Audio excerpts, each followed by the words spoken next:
Hey friends, just staying in touch over here. This morning I got news that one of my very best friends, literally one of those people that become one of your brothers when you go to college, is my age, healthy, and currently in the ICU here in Boston. And of course, that immediately makes me worried for him. Um, it makes me think about his family, and it also makes me feel vulnerable. We're the same age, similar health status, and it's just a reminder that this is real. And I know you all know that. Of course, there's no way that with the scale of this, any of us go unscathed, either in our own bodies or people close to us. Just want to acknowledge that.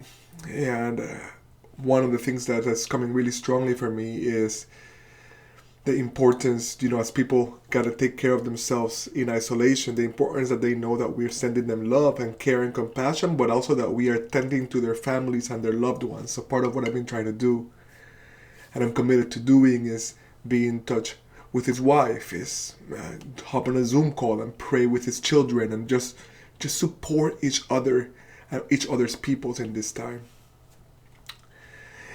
I also wanted to share something else, which is, you know, something about our spiritual stance at times like this. Spiritual maturity includes being able to hold the grief and the fear and the anxiety, and also the possibility, right, to just kind of somehow make room for all of it. So I wanted to share an anecdote, a little story actually that I heard. I had a privilege to spend a week with this great teacher some years back, and there was a story that he tells that I always remember. As you can imagine, with me, a huge site, a medieval site, with lots and lots and lots of workers.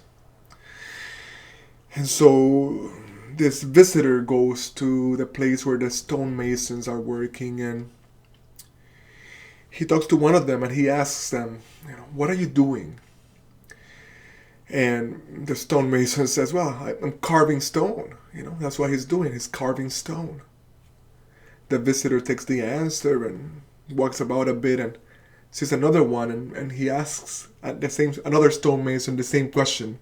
He asks, what are you doing? And then the stonemason says, well, I'm carving a great ark for a doorway.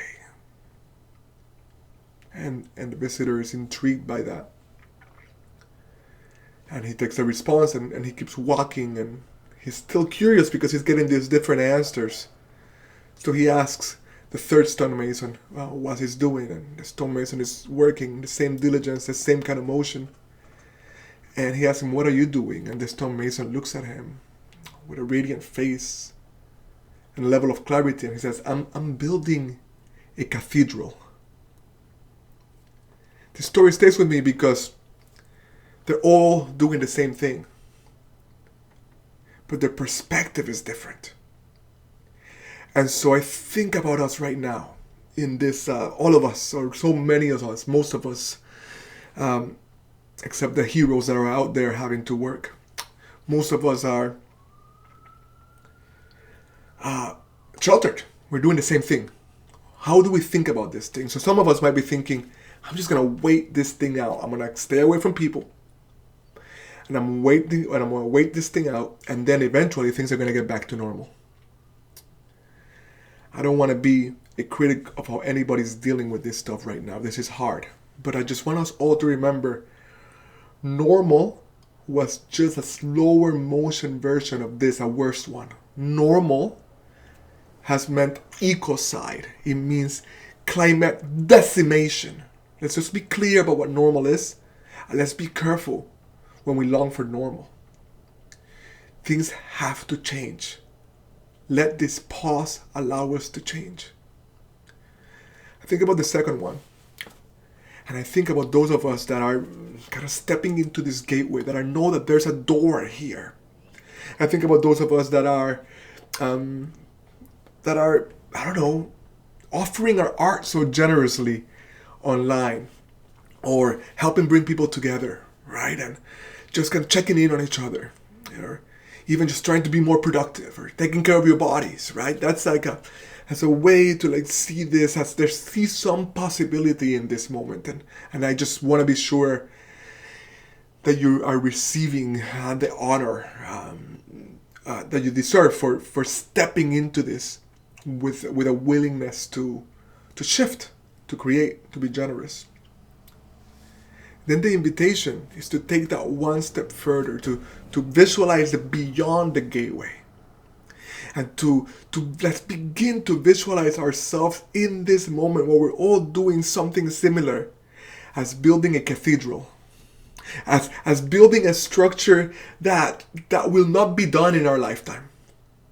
But a structure that is built to evoke awe, to evoke spiritual presence, to hold community, to hold worship and grief. I'm not talking about a structure that stands for a patriarchal hierarchy. That's not what I'm saying. Stay with the metaphor here, right? I'm talking about building something glorious that would outlive us, something that holds the stories that matter in art, in scent, in spatial shape. I just had a beautiful podcast conversation with my friend Deanna Van Buren, who's an architect, and she reminded us that we currently live in somebody else's imagination. At a time like this, we can start to imagine something new. Let's build a cathedral together, even as we're doing this thing called sheltering at home. Let's stay physically distanced, but socially close. Let's open our hearts and listen to the lessons that are inherent in this moment. My love, my heart, my prayers to the most vulnerable, to those who are already sick, to those who have already transitioned into the other realm, the realm of the ancestors, to those who are scared, to those of us that shake at the possibility or the likelihood of economic turmoil, not ignoring any of it, holding it, and also making room for possibility. Let's build a cathedral.